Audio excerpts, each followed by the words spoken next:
असफलता का भय, ऑफिस के बॉस का भय, नौकरी चले जाने का भय, मृत्यु का भय, परीक्षा का भय, आपको इनमें से कभी न कभी कोई न कोई भय जरूर रहा होगा।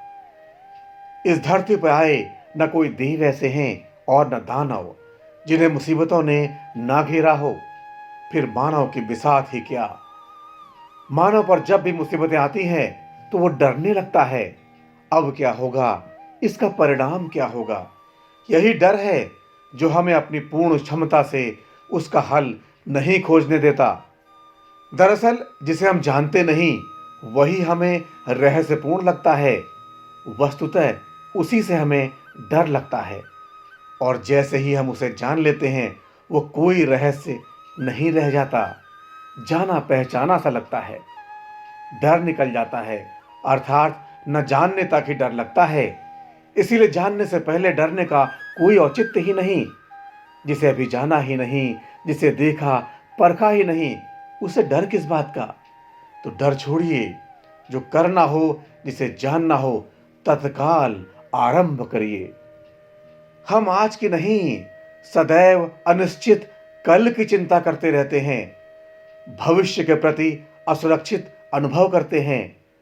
किंतु यदि हम केवल वर्तमान की ही चिंता करेंगे तो बाकी सभी चिंताओं से मुक्त रहेंगे, जिसकी वस्तुतः हमें चिंता नहीं करनी चाहिए। अफसोस कि वही हमारी चिंता का सबसे बड़ा कारण बन जाता है। इसलिए हमें जो है उसी की चिंता करनी चाहिए। जो अभी है ही नहीं उसकी चिंता करने से क्या लाभ। सभ्यता ने मानव पर ढेर सारे प्रतिबंध लगा रखे हैं। यदि वह समाज के नियमों का अनुपालन करता है तो उसमें अहम पैदा हो जाता है, और यदि वह नियमों के विरुद्ध चलता है तो अपराध बोध का भाव पैदा हो जाता है। अब वो अहम भाव से गर्वित रहे या अपराध बोध से ग्रसित रहे, यही द्वंद्व उसके तनाव का मुख्य कारण है। इसलिए यदि तनाव मुक्त रहना हो तो अहम से बचिए, और पूर्ण सतर्क रहने पर भी यदि कोई गलती हो जाए तो कभी भी अपराध बोध से ग्रसित मत हो जाइए। गलती को तुरंत स्वीकार कर लीजिए और आगे बढ़ जाइए। जैसे जैसे विकास की दौड़ बढ़ती है तनाव की मात्रा भी बढ़ती रहती है। तनाव का संबंध न भाव से है और न अभाव से है। इसलिए स्वभाव से भाव की ओर उन्मुक्त रहें। तनाव से मुक्त रहेंगे। तनाव मुक्त रहने पर ही सफलता की ओर बढ़ सकेंगे। तनाव में रहकर तो आप कुछ भी ठीक से नहीं कर पाएंगे। वस्तुतः डर, चिंता एवं तनाव जीवन के आवश्यक अंग हैं। जिसमें इनका नितांत अभाव हो वो या तो पागल हो सकता है या परमात्मा हो सकता है। कम से कम मनुष्य तो नहीं हो सकता। मानव की ये स्वाभाविक प्रवृत्तियां हैं, किंतु इसका अर्थ ये तो नहीं कि व्यक्ति सदैव ही डर, चिंता व तनाव से ग्रसित रहे। व्यक्ति की जन्मजात प्रवृत्ति है कि वो कभी चिंताओं से मुक्त होना ही नहीं चाहता। यदि संयोगवश वो चिंता मुक्त हो भी जाए तो यही सबसे बड़ी चिंता का कारण बन जाता है। इसलिए चिंतित रहने की आदत छोड़िए।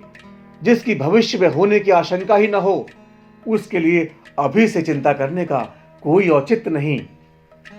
यदि आपकी सोच सकारात्मक होगी और अकारण चिंतित रहने की आदत छोड़ देंगे तो जिसकी आपको आशंका है वो घटित ही नहीं होगा। चिंता एक प्रकार की कायरता है जो व्यक्ति के जीवन को अंधकार से भर देती है। डर और आशंकाओं के कारण ही हम समाज व समूह में रहना पसंद करते हैं। फिर भी हम इनसे मुक्त कहाँ हो पाते हैं।